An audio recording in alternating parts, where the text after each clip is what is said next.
It was so fun to have the kids here, and I'm so grateful for Linda and for Kim and for all the joy, Linda Hancock and Linda Holmes both, and all the people who participated. It was so much fun. We couldn't help but bring it to you to feel the goodness of all the truth that flows through all these pathways to God, to the one presence and one power. And we're so energized by it that we want to do that somehow next year in 2019 for us. So just know that's going to be coming in 2019 in some capacity. So yeah, thank you, Kim.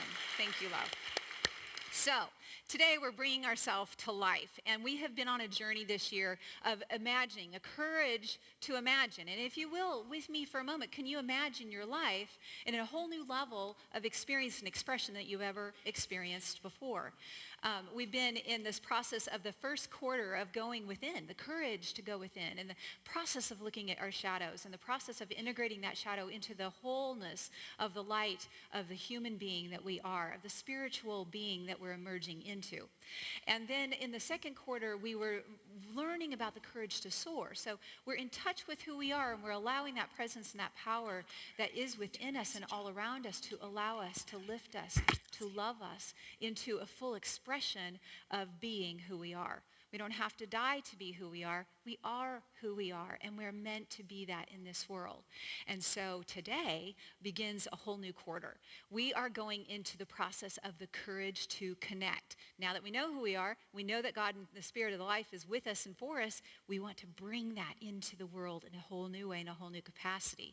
And I can't think of anyone better to share this platform with today than Tamika Scott Tipton. She is our volunteer coordinator, and this human being is love in expression. She's in a package, which is really great because we get to hug her. If you would, welcome her to the platform with me. Yay.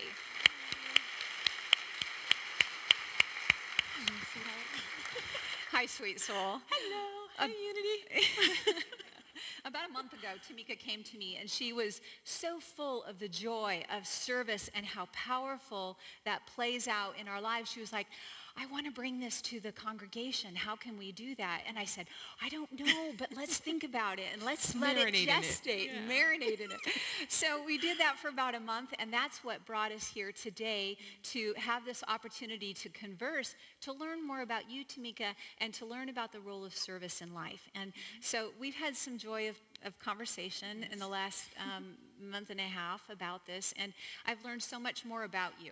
And about that the apple doesn't fall far from the tree. And this beautiful being has fallen not far from her grandmother and her mother. And so why don't you tell us just a little bit about your grandmother or your mothers? Yeah, so I'm very fortunate. I had 4 beautiful praying grandmothers who all had a deep love of God and service. And I was speaking about a grandmother who sung at her own funeral. If you're interested, we'll talk about that later. But I'm thinking about right now my grandma and grandpa, Lillian and James, who actually helped build their church, like literally hammers and nails, because they felt very much like the people who built this beautiful place, that there should be a place where we could come together and worship in community. My grandmother, Madi, she was the first love of my life. If you want someone to just, you feel that intensity of love, that was her. You could come to her house if you needed a dime. You could come if you needed a meal. But she was always looking for ways to serve. And that was her way of being and showing divinity in this place. She really was an angel. An angel, and yet in a package that was challenged, was it not? Absolutely. Yeah. Her body did not do what, we'd like for it to do. She had elephantitis, which caused great swelling in her legs and pain and discomfort. And she was still just this radiant person. The body was just a package. Her soul was bigger than that body. And she gave me that. I love her. Yeah, and you loved her. Oh, yes. Dearly. I heard you say to me that she was your first massage client. Yes. After university, I always wanted to go and become a massage therapist.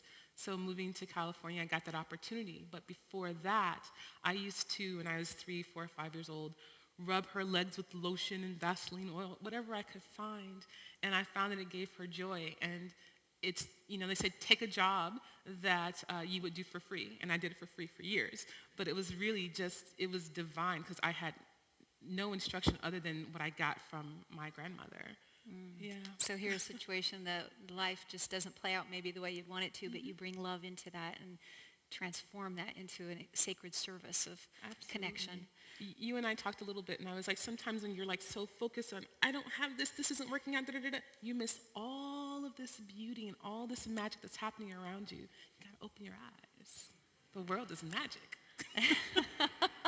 This is how she sees the world. I got to tell you, I wanted to bring her up here to you, for you to get to know her, because that light that is in her, the joy that she experiences when she's in service is palpable. And it's like, oh, I want more of that. Let me rub up on that, because it feels so good to feel your heart space. And when you massage people's feet, you said that you always wash their feet. Always wash their feet. I had a client when I was in massage school who he came, and he had been taking care of his wife who had a cancer diagnosis for some time. And we allowed, the caretakers to come in. And I took his socks off, and his feet were dirty, and his socks smelled horrible. I came to learn that he had been giving all this to his wife. He wasn't giving any to himself. And so for him to allow me to wash his feet and just to be in service to him was a privilege. And I always tell my clients, if you want to touch someone all over, touch their feet. Feet are amazing. And I studied massage in Thailand, and they always taught us to wash the feet first. It's a way to calm and to get you into that space of relaxation first. And quite honestly, if Jesus could wash feet, I most certainly can wash feet. So, yeah. No act of service too small. Yes. No. So you watched a movie when you were a little kid, and what was that movie about? So if you all remember those after school specials they'd have, there was one about a woman and her daughter who became homeless for various reasons, and at some point the child was taken away to put her in a stable home. But this really affected my heart, and it bothered me. It hurt so bad. And I'm telling my mother this, and my mother was like, okay. Next day, we went downtown Detroit, because I'm from Detroit, to Coalition on Temporary Shelter. Hey, Loretta, I see you. To the Coalition on Temporary Shelter, Coalition on Temporary Shelter, and she put me in service. And that's just, my mother's like, if there's something that you can do, you should do. To complain without action doesn't seem to make any sense to her. Wow. So it's just what you do. So it sounds like your mom had a very big heart. My mom has an incredible heart. Yeah. Okay, so you're driving down the road on a snowstorm. You're late to where you need to go one day. Yes. What happens with you and your mom? My mother, we're on 96, and she sees this woman or a child on the side of the road, snowstorm. We're already late because we usually were. She gets off the freeway, comes back around to go to this woman and ask her, how can I help you? How can I serve you? What can I do? And so she takes this woman whose car had broken down back to her house in the opposite direction, making us even more late because it was the right thing to do. And that's just who she is. She went on vacation the first time she went to Jamaica. She came back with empty luggage and no money because she just gave it all away. Just give it away. More will come. Give it away. She taught me and teaches me regularly that abundance is ours. The divine wants us prosperous. If we want it, it's there for us. There is no lack. Mother, Father, God has a well house bigger than we could ever deplete. So give it away. Wow.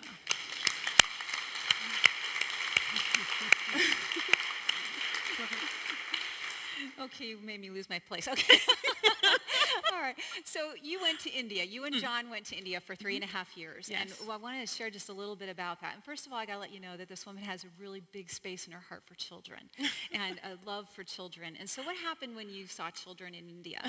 So when we first got there, we noticed a lot of the kids didn't have shoes on their feet. And, that can cause diseases and issues. And I'm like, what to do? And I was leisurely for a while. I really was. But I came to meet this wonderful woman, Anya Edwards, and she introduced me to the Little Lamb School. And the Little Lamb School serves children who are underserved or who otherwise may not get an education because they cannot afford the fees. So I met some of the children, and they were trying to protect their shoes, which were barely shoes.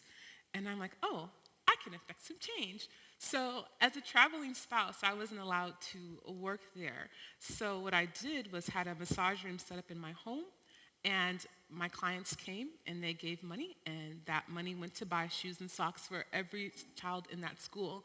And actually they had extra in their store closet for the next one, because kids go through shoes very quickly. So, so it was a way that we had to kind of have this circle of love, because I'm going to the school and they're loving on me, and I'm loving on them, and I'm loving on the clients, and they're loving on me, and it was just like awesome. You hear the theme here? It's like love.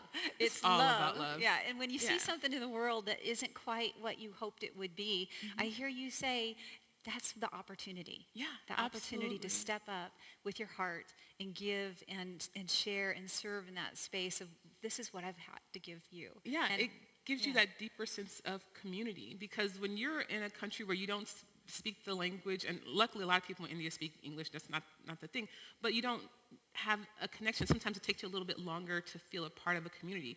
The fastest way to feel a part of any community, including this one, is to volunteer. Get involved. Your time, your talents, who you are is enough. Share it. You are amazing. Give it away. And what happens when you do that? Oh, it's just cyclical. I was talking to someone earlier, we were talking about that be selfish, volunteer, because it's that immediate sense of love, that ability to feel what is yours to do. You get to be a blessing in someone's life. You have the opportunity to fill that cup up, do it. Yeah, it's amazing because it feeds you. It's a circle. It's a circle. So what if somebody wants to be a part of life in a greater way? What do they do? If you are considering volunteering in any capacity, the first thing that you really want to do is show up with gratitude. Show up and remember all the beautiful things, all the gifts that you have, all the ways that you have been blessed. Start up with gratitude. Then go inward and ask, what is mine to do? Have thy way in me, Lord. Have thy way in me. Have thy way in my thoughts, my actions, my deeds. Have thy way. And understand what is yours to do, because I can't tell you what to do.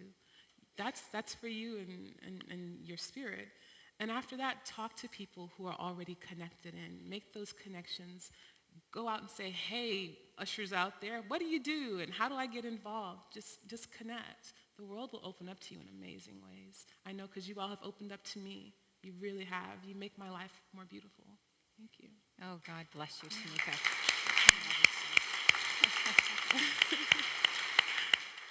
I haven't been in Austin that long, and you all just really wrap your arms around people who come here, and we feel that. We feel that when we drive up that campus. We feel that love. It's palpable. The impetus of this beautiful soul has come to share this message with you because she loves you so much. She wants you to feel that joy. Thank you, Tamika, for who you are. You are a blessing to us in physical form, love. God bless you, love. Thank you. Let's give her a hand. Thank you. God bless you, love. I love you dearly. Thank you, love.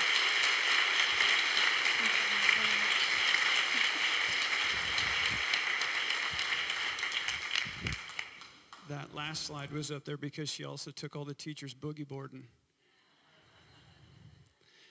I did a talk about 3 or 4 years ago in El Cajon, which is a suburb of San Diego.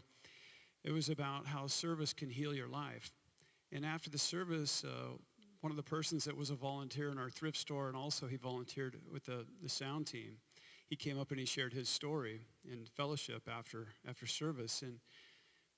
And he told me that in the early 90s, he got HIV and got AIDS. And he's actually the oldest living man in San Diego, oldest living person with the illness of AIDS in San Diego County.